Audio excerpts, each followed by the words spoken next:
اللہ فرماتے ہیں میری زمین پہ عداوت نہ کرو، فساد نہ مچاؤ، قتل نہ کرو، خون نہ بہاؤ، ناحق لوگوں کا خون نہ بہاؤ۔ اللہ پاک کی زمین ہر روز صبح کو عرض کرتی الہی لوگ مجھ پہ زنا کر کے چلتے ہیں، بدماشی کر کے چلتے ہیں، اجازت دے میں لقمہ بنا کر نگل جاؤں۔ السلام علیکم ورحمۃ اللہ وبرکاتہ۔ دوستو ہم فطر صاحب کے لیے لے کر حاضر ہوئے ہیں قاضی حنیف ملتانی رحمۃ اللہ علیہ کا بڑا ہی شاندار بیان۔ دوستو بیان کو مکمل سننے کا آخر تک چلی دیر نہ کرتے ہوئے بیان کو شروع کر لیتے ہیں۔ مجھے اپنے اوپر ان کا چلنا پسند نہیں، مجھے اچھا نہیں لگتا، ہر روز آواز لگاتی ہے ظالمو بدکارو بدماشو، میرے اوپر دندناتے پھرتے ہو، ایک نہ ایک دن میرے اندر آؤ گے، تمہیں پتہ چل جائے گا کہ میں تم کو کتنا دشمن رکھتی تھی۔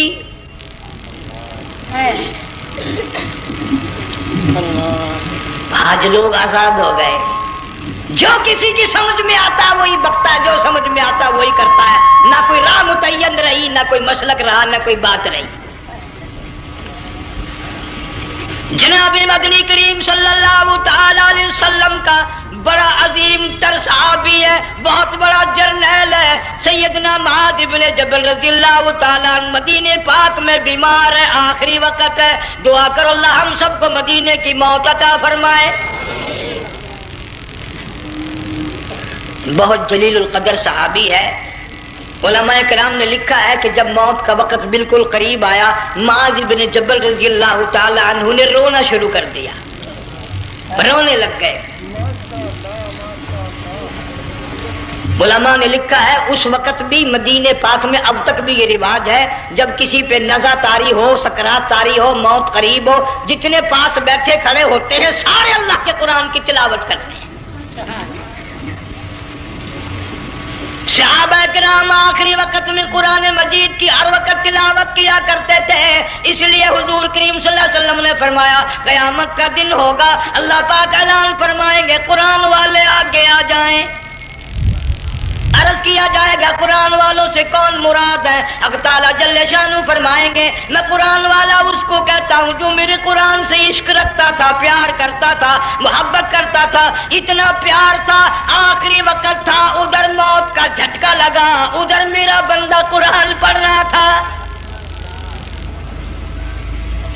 آج بھی اپنی قبر سے اٹھا، میرا قرآن پڑھتا ہوا اٹھا، تم میدان حشر کا چکر لگاؤ، آج بھی ان کے منہ سے کستوری کی خوشبو آ رہی ہے۔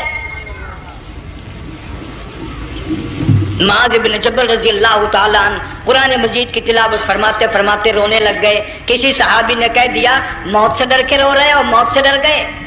فرمایا نہیں۔ پھر کیوں روئے؟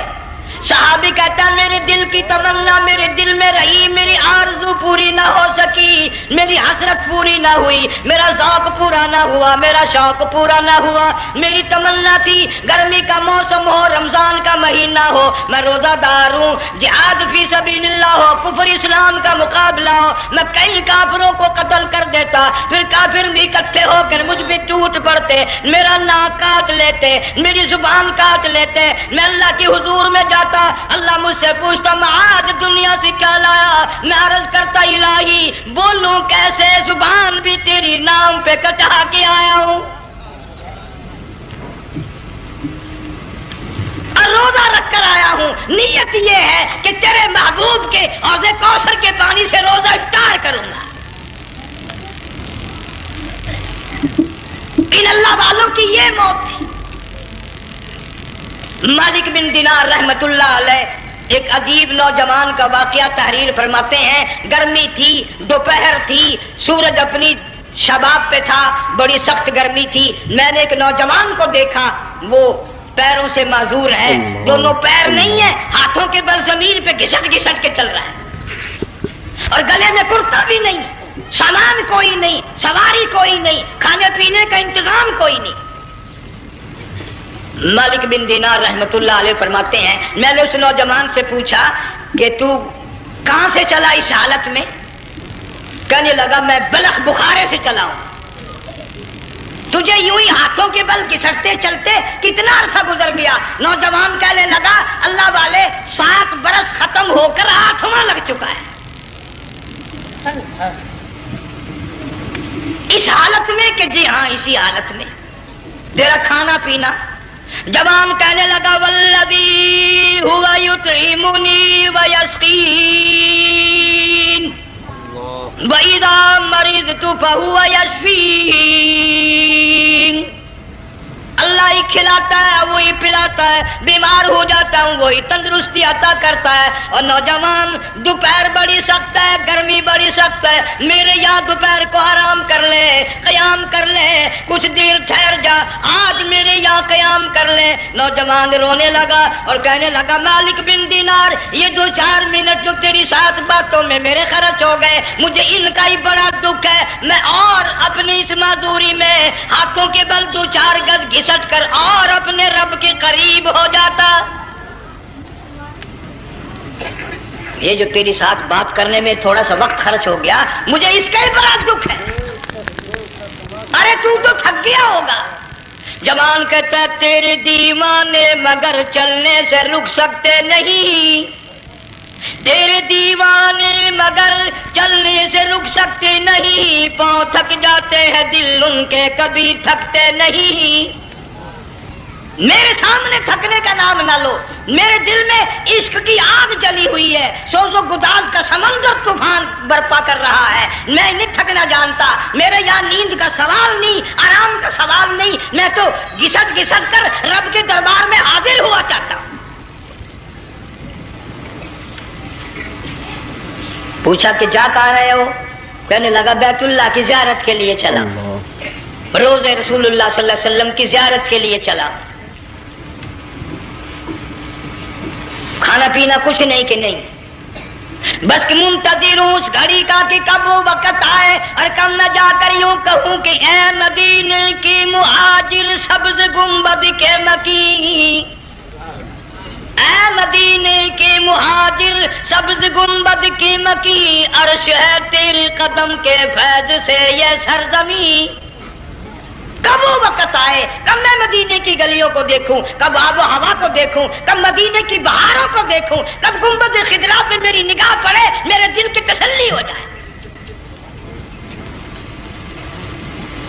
عاشق لوگ یوں ہی کیا کرتے ہیں. دیہات کی ایک عورت آئی رسول اکرم صلی اللہ علیہ وسلم کی وفات شریف کے بعد اور آ کے کہنے لگی بہن عائشہ رضی اللہ تعالیٰ عنہا، میں نے سنا ہے سرکار کی وفات شریف ہو گئی، کیا کہاں دفن کیا کہ اس حجرے میں؟ کہنے لگی مجھے دروازہ کھول کر قبر کی زیارت تو کرا دے.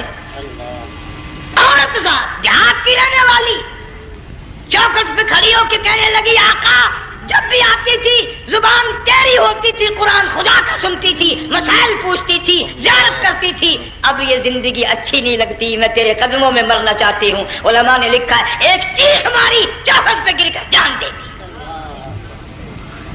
سبحان اللہ. مالک بن دینار رحمت اللہ علیہ فرماتے میں بھی اس سال حج کے لیے گیا، مینا میں میں نے دیکھا کہ بڑا مجمع لگا ہوا ہے ایک جگہ، تو میں بھی گیا کہ یہ لوگ کیوں اکٹھے ہیں.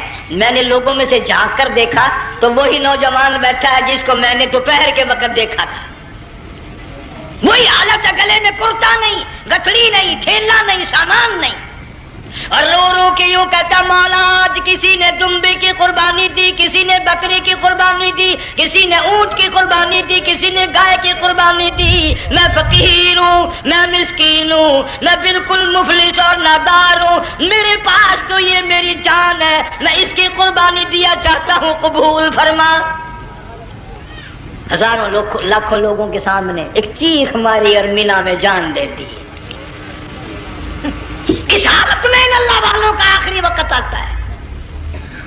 دیکھ ہم لوگ مرتے ہیں ایکسیڈنٹوں میں، سڑکوں پہ، ادھر موت کا جھٹکا لگ رہا، ادھر منہ میں کنجری کا گانا.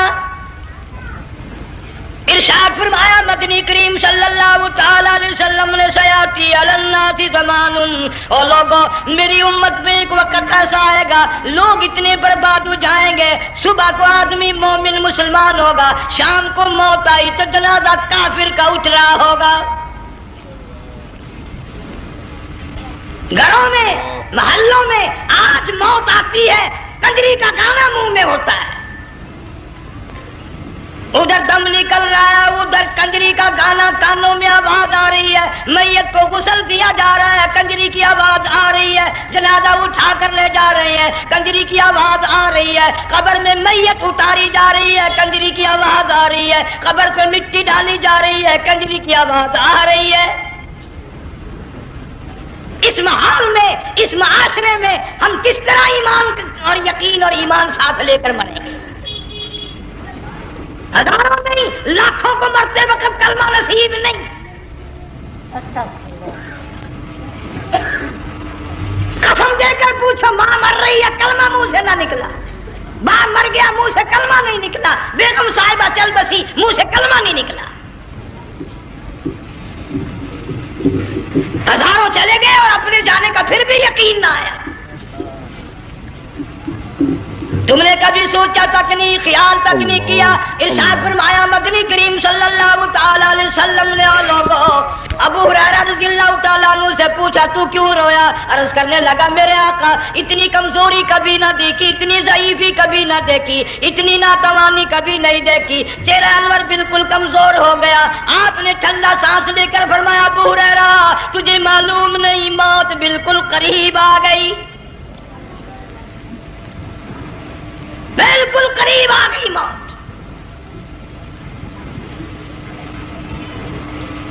تیری ایک انگلی پکڑ کر اگر کوئی مروڑ دے کتنا دکھ ہوگا، درد ہوگا، ہائے ہائے ہائے۔ جنگ والوں کبھی تم نے سوچا نہیں 360 رگیں ٹوٹیں گی کیا حال بنے گا، اعضاء چھوٹیں گے، سر کے بالوں سے لے کر پیروں کے ناخنوں تک ہر جوڑ کو توڑ کے رکھ دیا جائے گا، وزیروں، سفیروں، امیروں، حسینوں، جمیلوں، تمام کے جوڑوں کو اکھاڑ کے رکھ دیا جاتا ہے۔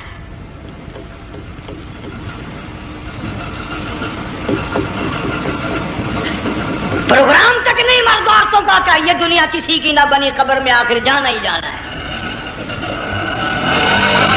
علماء کرام نے لکھا ہے کہ حضرت عیسیٰ علیہ السلام کے پاس لوگ آئے اور کہنے لگے نئی نئی قبروں سے مردے زندہ کر کے دکھاتے ہو، آؤ ہم ایک پرانی قبر پہ لے کے چلتے ہیں، مردہ زندہ کر کے دکھاؤ۔ عیسیٰ علیہ السلام تشریف لے گئے، فرمایا کم باذن اللہ، ایک نوجوان زندہ ہو کر قبر سے نکل کر سامنے آ کر کھڑا ہو گیا۔ عیسیٰ علیہ السلام نے پوچھا تو کون ہے؟ وہ کہنے لگا میرا نام سام ہے، میں حضرت نوح علیہ السلام کا بیٹا ہوں۔ تو پیغمبر کا دماغ تو پیغمبر کا ہوتا ہے نا۔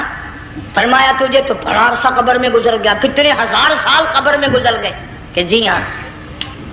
عیسیٰ علیہ السلام نے فرمایا یار ملاقات تو اللہ نے کرائی دی، قبر کا کچھ حال تو بتا کیا بنتی ہے، قبر کا کچھ ماحول بتا، قبر کی خبر بتا۔ علماء کرام نے لکھا وہ نوجوان رونے لگا اور کہنے لگا عیسیٰ علیہ السلام تو قبر کی خبر پوچھتا ہے، قبر کا حال پوچھتا ہے، قبر کا ماحول پوچھتا ہے، قبر کا معاملہ مجھ سے پوچھتے ہو، آپ مجھ سے پہلے یہ کیوں نہیں پوچھتے کہ موت کا جھٹکا کتنا شدید ہے؟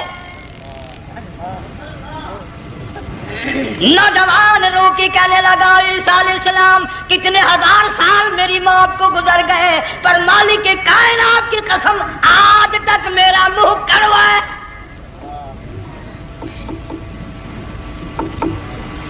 اس لیے جنگ والوں لمبی چوڑی بات کہنے کا وقت نہیں، حالات نہیں، میں تو تمہیں اتنا سا پیغام دینے آیا، کھانے پینے کا زمانہ ہے، میں جانتا ہوں تم کیلے کھاتے ہو، تمہیں کیلے کا ذائقہ معلوم ہے، امرود کا ذائقہ تم کو معلوم ہے، انار کا ذائقہ تمہیں معلوم ہے، انگور کا ذائقہ معلوم ہے، انناس کا ذائقہ معلوم ہے، آم کا ذائقہ معلوم ہے، ہزاروں پھلوں کے ذائقے تمہیں معلوم ہے، ہزاروں مٹھائیوں کے ذائقے تمہیں معلوم ہے، ہزاروں بیکری کی چیزوں کے ذائقے تمہیں معلوم ہے، ہزاروں شربتوں کے ذائقے معلوم ہے، پر تم نے جنگ والوں کبھی بھی قبرستان میں جا کر قبر والوں سے یہ نہیں پوچھا او قبر والوں ذرا بتاؤ تو صحیح موت کا ذائقہ کیسا ہے؟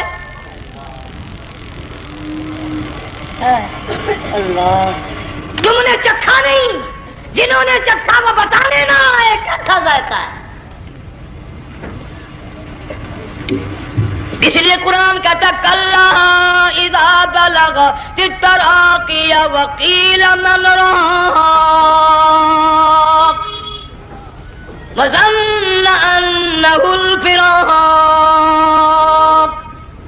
والتفت الساق بالساق إلى ربك يومئذ المساق. بادشاہ ہو، امیر ہو، وزیر ہو، فقیر ہو، غریب ہو، رگیں ٹوٹیں گی، موت آئے گی، اور جس کی آئی تمہیں معلوم نہیں کس طرح آئی، کس حال میں آئی. جن کے دلوں میں ان باتوں کا خیال آیا، خدا کی قسم صحابہ کرام میں سے اتنے رویا کرتے تھے آنکھیں ختم ہو گئی. جناب فاروق اعظم رضی اللہ تعالیٰ عنہ کو کسی نے دیکھا رو رہے ہیں، بے تحاشا رو رہے ہیں. پوچھ لیا بڑا بہادر پہلوان فاروق تجھے کیا ہوا، اتنا کیوں رویا؟ فرمانے لگے تمہیں معلوم نہیں قبر کا اندھیرا یاد آ گیا.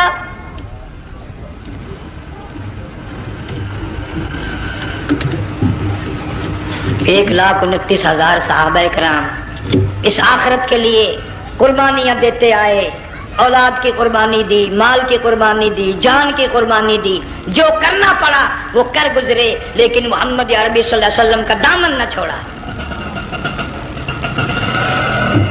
اسی لیے ہر سال اللہ پاک جل شانہ نے اس امت کو یہ موقع دیا کہ سنت خلیل پہ عمل کرتے کرتے قربانیوں کی یاد تازہ ہو جائے، قربانیوں کی یاد تازہ ہو جائے. قرآن کریم میں جا بجا ابراہیم علیہ السلام کا اللہ پاک نے ذکر خیر فرمایا، یوں فرمایا ہم نے ان کے بڑے امتحان کیے، بڑی آزمائش کی، وہ ساروں میں کامیاب ہوئے.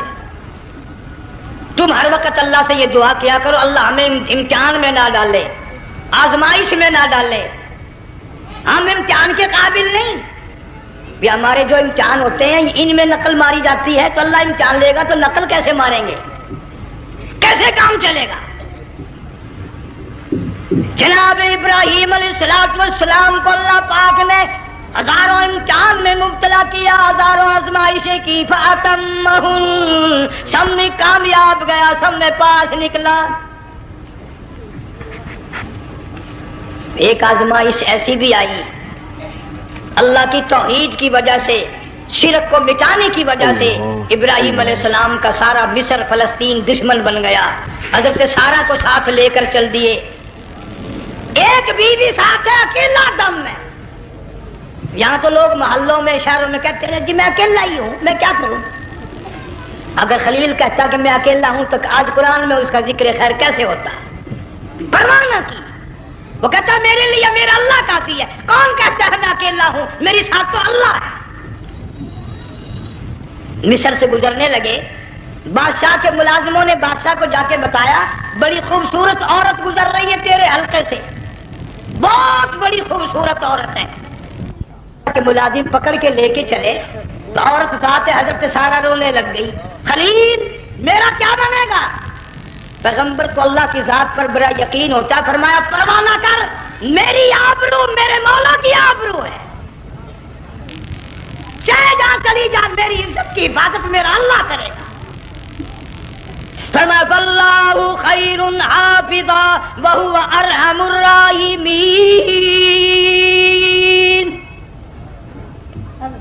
پرواہ نہ کر، میں اس کا پیغمبر ہوں، نبی ہوں، چیخا میں جلا اس کے لیے، سارے دکھ اٹھاتا ہوں اس کے لیے، میری عزت کی حفاظت وہی کرے گا.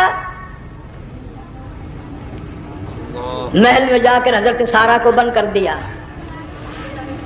بادشاہ نے بلوایا ہے عزت لوٹنے کے لیے، بادشاہ نے پکڑوا کر منگوایا ہے آبرو برباد کرنے کے لیے. بادشاہ کا ارادہ ہے سارا کی عزت کو برباد کرنے کا، اور اللہ کا پروگرام ہے سارا ادھر آ، اس محل میں ایک معصوم بچی ہے جس کا نام ہاجرہ ہے، میں اس کو اتنا پسند کرتا ہوں، اللہ فرماتے ہیں اس کے پیٹ سے اسماعیل ذبیح اللہ کو پیدا کرنا چاہتا ہوں، اس کی نسل سے حبیب اللہ کو لانا چاہتا ہوں. آج تک کسی کی انگلی اس کی طرف نہیں اٹھی. سارا محل میں آؤ، اس کو آ کر ساتھ لے جاؤ تاکہ میرے ذبیح اللہ کی پیدائش کا معاملہ بن جائے. بادشاہ کا ارادہ ہے آبرو برباد کرنے کا، اللہ کا ارادہ ہاجرہ کی آبرو بچانے کا.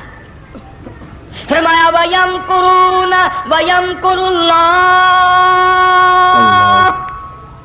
وَاللَّهُ خَيْرُ الْمَاكِرِينَ.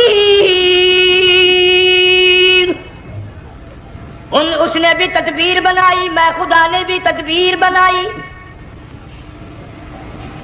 بادشاہ آیا حضرت سارہ کے قریب برائی کا ارادہ کر کے۔ مفسرین نے لکھا ہے حضرت سارہ نے فرمایا مجھے 2 رکعت نماز پڑھنے دے۔ یہاں سے پتہ چلا کوئی پاک دامن عورت، کوئی نیک بیٹی اگر غنڈوں میں بدماشوں میں پھنس جائے، عزت بچانے کا طریقہ یہ ہے وضو کر کے اللہ کے سامنے نیت تو باندھ، تیری عزت کے لیے وہ فرشتے بھیجے گا۔ علماء کرام نے لکھا ہے کہ ایک جہاز سمندر میں چل رہا ہے، طوفان آیا، جہاز تختہ تختہ ہو گیا، کچھ لوگ غرق ہو گئے، ڈوب گئے، کچھ تختوں پہ بہ کر کے چلنے لگے۔ ایک عورت گود میں بچہ ہے، ایک حبشی نوجوان دوسرے تختے پہ بیٹھا ہوا جاتا ہے۔ اس نے عورت اکیلی دیکھ کر اپنا تختہ چھوڑ دیا اور بدماشی کے ارادے سے عورت کے تختے پہ آ بیٹھا۔ تم جنگ والے سوچ رہے ہوگے کہ ڈوبتے وقت بھی باز نہ آئے، یہ سیلاب آتے ہیں لوگ بدماشیوں سے باز آئے؟ ڈوب گئے مگر باز نہ آئے، بغیرتی لوگ کرتے ہی رہے۔ علماء کرام نے لکھا حبشی نوجوان نے عورت کا بچہ چھینا سمندر میں پھینک دیا۔ عورت روئی اور کہنے لگی میرے اللہ بیٹھی رہتی ہوں، عزت جاتی ہے، حرکت کرتی ہوں، ڈوب جاؤں گی۔ میں نے سنا ہے سمندر کی گہرائیوں سے تو نے یونس علیہ السلام کی سنی تھی، میں تو پانی کے اوپر بہ رہی ہوں، مولا میری آبرو بچا، میرا ایمان بچا، میری عزت بچا، تیرے سوا میری سننے والا کوئی نہیں، لا الہ الا انت سبحانک انی کنت من الظالمین۔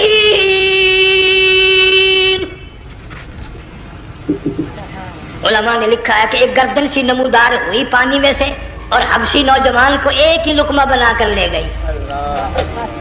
وہ تو ہر جگہ سنتا ہے، پکارنے والا بے بس بے کس ہو کر جب اس کو پکارتا ہے وہ ہر جگہ انداز پہنچاتا ہے، وہ ہے جو موجود ہر جگہ۔ عورت بہتی بہتی کنارے جا لگی، ایک جہاز قریب آیا، دوپٹے کا اشارہ کر کے اس کو بلایا۔ جہاز میں جب سوار ہوئی تو دیکھتی کیا ہے، ایک نوجوان کی گود میں اس کا وہ بچہ جو سمندر میں پھینک دیا تھا بیٹھا ہوا کھیل رہا ہے۔ ٹوٹ پڑی میرا بچہ ہے۔ لوگوں نے کہا تیرا کہاں سے آیا؟ ماجرا سنایا، اس طرح ہوا۔ جہاز کے کپتان نے کہا ہم جہاز لے کر آ رہے تھے، غیب سے آواز آئی جہاز ادھر کو لے آؤ ورنہ ڈبو دیے جاؤ گے۔ ہم جب جہاز وہاں لے کر پہنچے تو دیکھتے کیا ہے کہ ایک جانور کی پیٹھ پہ یہ بچہ بیٹھا ہوا کھیل رہا تھا۔ عزت بھی بچی، ایمان بھی بچا، بچہ بھی بچا، اور کوئی بچانے کے لیے تدبیر کرے جبھی نا۔ حضرت سارہ نے نماز پڑھ کر بد دعا کر دی، بادشاہ کے سارے بدن میں درد ہونے لگا۔ پیغمبر کا سارا گھر بڑا کریم ہوتا ہے، جب اس کو درد نے ستایا نا کہنے لگا میں وعدہ کرتا ہوں تجھے کچھ نہیں کہوں گا، میرے لیے دعا کر دے۔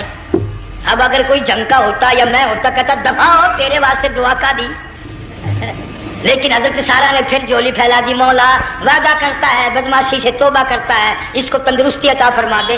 اللہ نے تندرستی عطا کر دی۔ وہ پھر کہنے لگا لو ایسی حسین عورت کب ہاتھ آئے گی، پھر برائی کے لیے تیار ہوگی۔ یہاں سے پتہ چلا کہ یہ جو گنڈے بدماش ہوتے ہیں ان کی قسم کا بھی کوئی یقین نہیں۔ اگلے دن ایک آدمی نے قسم کھائی تو اس کے خلاف کرنے لگا۔ لوگ کہنے لگے کہ تو نے قسم کھائی تھی، قرآن اٹھایا تھا، اب کہ کیا تھی گیا بل ڈٹھی ہوئی مسیح سی، پاتے ہوا قرآن سی، اگر ڈٹھی ہوئی مسیح سی تو پاتے ہوا قرآن سی، قرآن کے لا پورا ہجرا میں چاہیا۔ مگر اسے یہ معلوم نہیں کہ تو نے تو پاڑیا قرآن اٹھایا، ڈٹھی ہوئی مسیح میں اٹھایا، خدا کا جب غضب آئے گا تو وہ ادھورا نہیں آئے گا، وہ ادھورا نہیں آیا کرتا۔ 3 مرتبہ اس بادشاہ نے حضرت سارہ کے ساتھ ایسا کرنے کا ارادہ کیا، پھر دعا ہوئی، پھر بد دعا ہوئی، پھر دعا ہوئی، پھر بد دعا ہوئی۔ آخر کار کہنے لگا اپنے ملازموں کو کہ ہوئے بدماشو، عورت کے روپ میں کسی بلا کو پکڑ کے لائے ہو، کسی جن بھوت کو لے آئے ہو، اور کہنے لگا تو چلی میرے محل سے جلدی چلی جا، اور جاتی جاتی وہ کہا کہ یہ تیری خدمت کیا کرے گی، یہ بچی میرے محل میں ہے، اس کو ساتھ لے جا۔ حضرت سارہ کو، ہاجرہ کو ساتھ کر دیا۔ سیانی ہو گئی، حضرت ابراہیم علیہ السلام سے نکاح کر دیا، اسماعیل علیہ السلام پیدا ہو گئے۔ اللہ میاں جب حضرت ابراہیم علیہ السلام چومتے ہیں، چاٹتے ہیں، ماتھے پہ بوسے دیتے ہیں، اٹھاتے ہیں، پیغمبر کا بیٹا، خود بھی نبی اور آل میں آنے والا نبی، کالی کملی والا صلی اللہ علیہ وسلم، کتنا حسین چہرہ ہوگا۔ اللہ میاں نے پھر آزما لیا، حکم دیا کہ اس ہاجرہ کو، اسماعیل کو، دونوں ماں بیٹوں کو وہاں چھوڑ کے آ جہاں سینکڑوں میل میں پانی کوئی نہیں، آدمی کوئی نہیں، رستہ کوئی نہیں، گھاس کوئی نہیں، پتا کوئی نہیں، جہاں بیت اللہ ہے یہاں کے بارے میں حکم دیا، چھوڑ کے آ۔ اور اگر آپ کو نیند نہیں آئی تو مزہ آئے گا، اللہ نے یہ فرما دیا، بتانا نہیں ہے کہ میں نے حکم دیا ہے۔ خدا حافظ نبی نہیں کہتا اپنی بیوی کو۔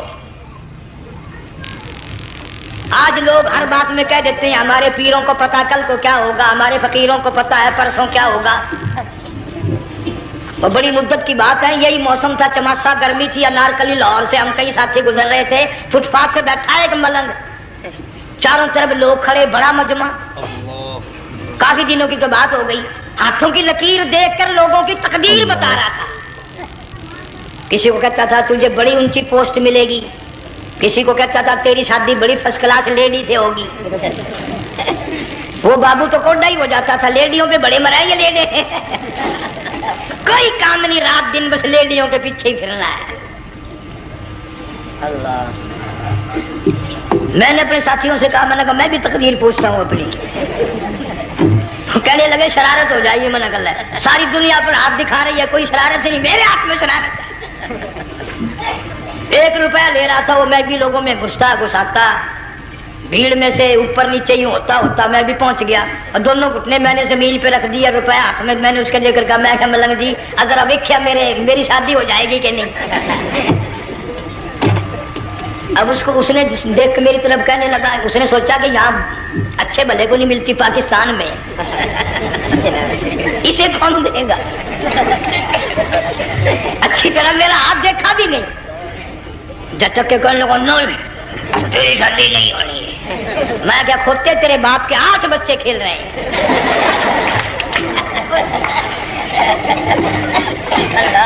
یوں ہی عقیدے بگڑ جاتے ہیں لوگ۔ ہمارے پیر کو پتا، فقیر کو پتا، کسی کو پتا نہیں ہے، کوئی نہیں جانتا۔ فرمایا وما تدری نفس ماذا تکسب غدا، کوئی نہیں جانتا کل کیا ہو جائے گا۔ وما تدری نفس بأی ارض تموت، کوئی نہیں جانتا زمین کے کس ٹکڑے پہ موت آئے گی۔ ان اللہ علیم خبیر، ایک اللہ کی ذات جانتی ہے۔ حضرت ہاجرہ اسماعیل علیہ السلام کو چھوڑ کر چل دیے، نہ خدا حافظ کہا، نہ کوئی تسلی دی، تھوڑی سی کھجوریں، تھوڑا سا پانی، ختم ہو گیا۔ ابراہیم علیہ السلام جب دور نکل گئے تو حضرت ہاجرہ نے دیکھا یہ تو چلے گئے، کھڑی ہو کر آواز دی، اے میرے ابراہیم۔ مڑ کر نہیں دیکھتے۔ جنگ والوں، اللہ کا پیغمبر اللہ کی اجازت کے بغیر اپنی بیوی کی طرف نہیں دیکھتا، گھر والی کی طرف نظر اٹھا کر نہیں دیکھتا۔ ایک تم ہو، چٹی داڑھی، بڑھیپا، کالے برقعے والی نظر آ جائے نا، آگے بھاگ کر بڑے نہیں آتے ہیں، کہاں جانا چاہتی ہیں آپ؟ تیری ماں لگتی ہے آگ چلی جائے تو یہ کیا ہوا؟ یہ کالے برقعے پہ مرتے مرتے مرتے مرتے مری گئے۔ ایسا عجیب تماشا۔ وہ لاہور پلیٹ فارم پر پھر رہی تھی نا ایک لیڈی برقع اوڑے، آ گیا ایک لیڈا، کہنے لگا سیب والا پلاؤ، نگل لے آئے، نگا ہوا کام بن گیا، اس نے منپ لے آیا۔ تھوڑی دیر کے بعد کہنے لگا میرے خیال میں پھینٹا بھی ہو جائے، نگا لے آئے، نگا سبحان اللہ پکا کام ہو گیا۔ اس نے منپ بھی پی لی، پھینٹا بھی ڈکار گئی۔ تھوڑی سی دیر کے بعد کہنے لگا سیب لے آؤ، وہ لے ہی آیا سیب، کیا آپ کے لیے میں سیب لایا ہوں آپ کھائیں؟ کہنے لگی نہیں آپ کھائیں۔ اس نے سوچا اوہ میری بھی محبت ہو گئی ہے، سیب کھانے کے لیے مجھے بھی کہہ رہی ہے۔ جب اس نے اصرار کیا نا کہ میں تو تیرے لیے لایا ہوں، کھا تو صحیح، کہنے لگی کیسے کھاؤں، میرے منہ میں دانت ہی نہیں ہے۔ اب پتا چلا اسے کہ صبح سے میں تو پرانے پپی کے پیچھے پھر رہا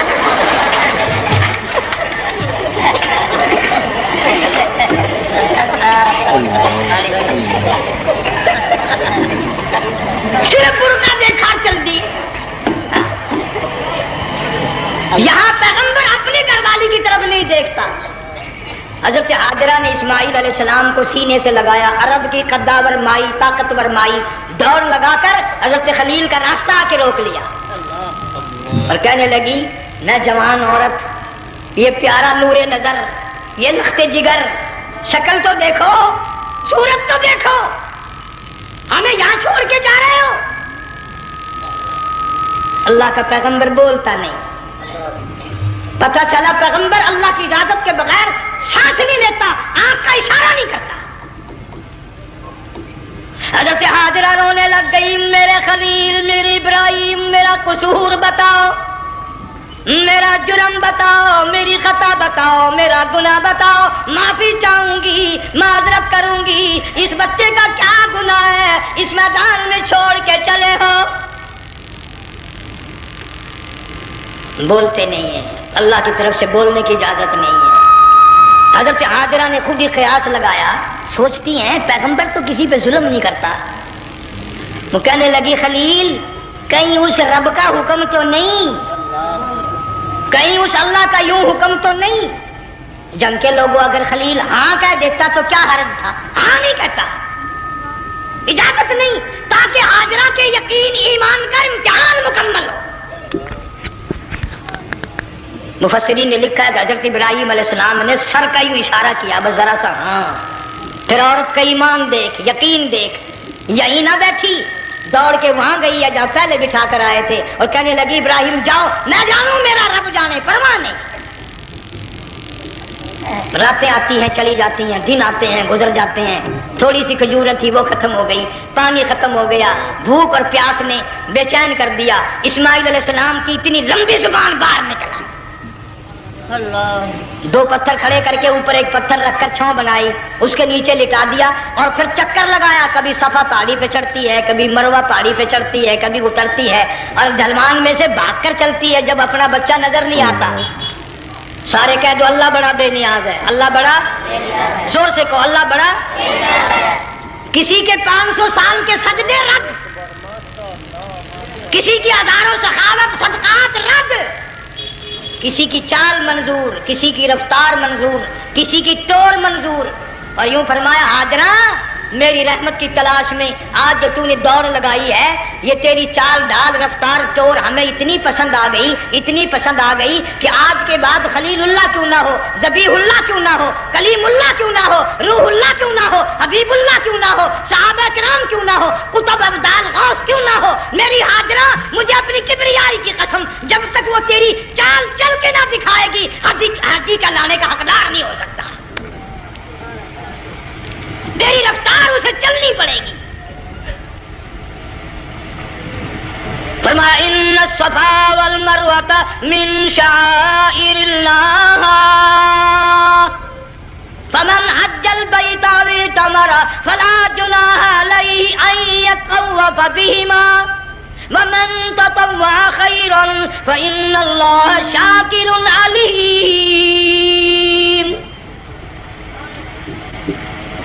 ساتویں چکر میں آواز سی آئی، اب رو پڑی حضرت ہاجرہ، کہنے لگی میرا بچہ اگر چل بسا میں پھر کیا کروں گی؟ سن لی میں نے آواز۔ آپ کی کیا دیکھتی ہے؟ اسماعیل علیہ السلام کی نرم و نازک ایڑیاں جس زمین پر رگڑی گئی تھی وہاں سے چشمہ جاری کر دیا۔ حضرت ہاجرہ نے پی لیا، بھوک بھی ختم ہو گئی، پیاس بھی ختم ہو گئی، بچے کو بھی پلایا۔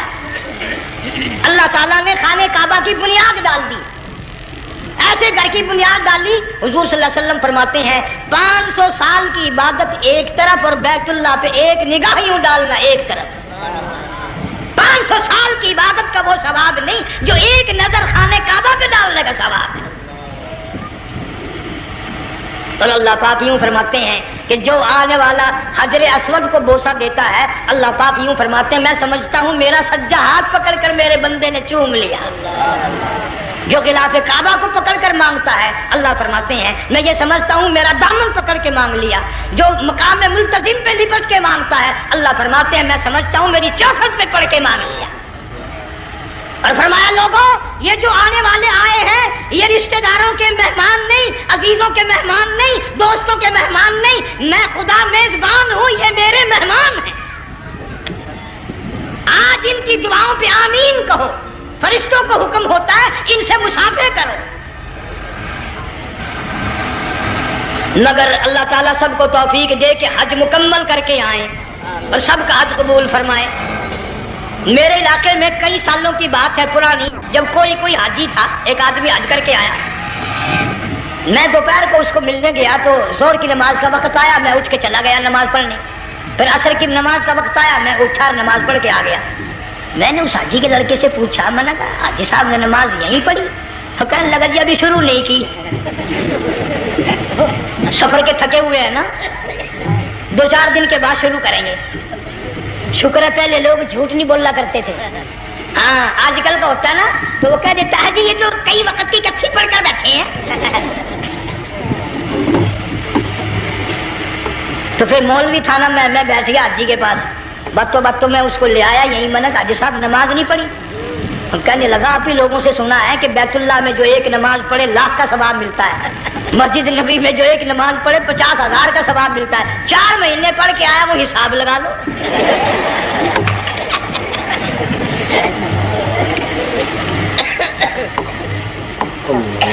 مسائل سیکھتے نہیں، ارکان اور آداب بیت اللہ کے سیکھتے نہیں۔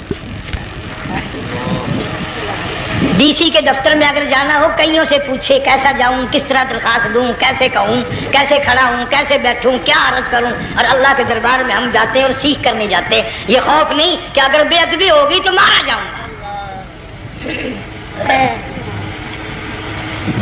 اللہ تبارک و تعالیٰ جل شانہ نے اسماعیل علیہ السلام کی نرم و نازک ایڑیوں سے بنیاد ڈال کر خانہ کعبہ کی، اللہ نے ہمیں یہ کعبہ دیا، گناہوں کی معافی مانگنے کے لیے وہاں جاؤ، اللہ تبارک و تعالیٰ کے دربار میں حاضر ہو کر مانگنے کے لیے یہاں جاؤ۔ ارشاد فرمایا مدنی کریم صلی اللہ تعالی علیہ وسلم نے جو آدمی صحیح ارکان حج کے ادا کر کے واپس جاتا ہے اس طرح واپس آتا گویا آج ہی ماں کے پیٹ سے پیدا ہوا۔ پہلے لوگ یوں ہی حج کیا کرتے تھے، یوں ہی قربانیاں کرتے تھے، اب تو ہر چیز کی لوگ آسانی تلاش کرتے ہیں۔ پچھلے بقرعید کے موقع پر ہمارے مسجد میں ایک آدمی مجھے کہنے لگا اگر کوئی غریب آدمی مرغی کی قربانی دے دے تو لگ جائے گی؟ میں نے کہا تو مکھی مار دے انشاءاللہ وہی لگ جائے گی۔ سارے کام ٹیڑھی ہو گئے، نیچے نیچے نیچے نیچے کو چلے آ رہے۔ آج کل وہ ٹیڑھی بکرے بکری آئے ہوئے ہیں نا، کہیں تو قربانی کے لیے یا کندھے کو اٹھا کر لاوے۔ اب بتاؤ یہ گوشت بانٹے گا یا کھاوے گا یا فریج میں رکھے گا، کیا کرے گا؟ بالکل کام بگڑ گیا۔ حضور صلی اللہ علیہ وسلم نے فرمایا قربانی کا جانور اچھا تلاش کر کے لاؤ، اس کے بدن پہ جتنے بال ہوتے ہیں اتنی نیکیاں لکھی جاتی ہیں۔ اور میرا موضوع نہیں، حضور صلی اللہ علیہ وسلم نے فرمایا کہ میں نے اللہ سے دعا کی تھی میری امت کا کیا بنے گا، پل صراط پہ سے گزرتے وقت اللہ تعالیٰ نے میری دعا کو قبول فرما کر یوں فرما دیا کہ تیری امت جو قربانی میں جانور ذبح کرے گی میں خدا پل صراط کے کنارے پر زندہ کر کے ان سب جانوروں کو سواریاں بنا کر پیش کر دوں گا۔ اس لیے بقرعید بالکل قریب آ گئی، ہر دین ایمان اسلام کے لیے قربانی کے لیے تیار رہو۔ زیادہ سے زیادہ مجھے آج کل فکر لگا ہوا ہے کہ اپنے گھروں کو میں نماز کا اہتمام کرو۔ آج حال یہ بنا ہوا ہے کہ اگر گھر والی کی گود میں موت آئی تو گھر والی بے نماز، دھی کی گود میں موت آئی دھی بے نماز، بہن کی جھولی میں موت آئی بہن بے نماز، بیٹے کی گود میں موت آئی بیٹا بے نماز، بھائی کی گود میں موت آئی بھائی بے نماز۔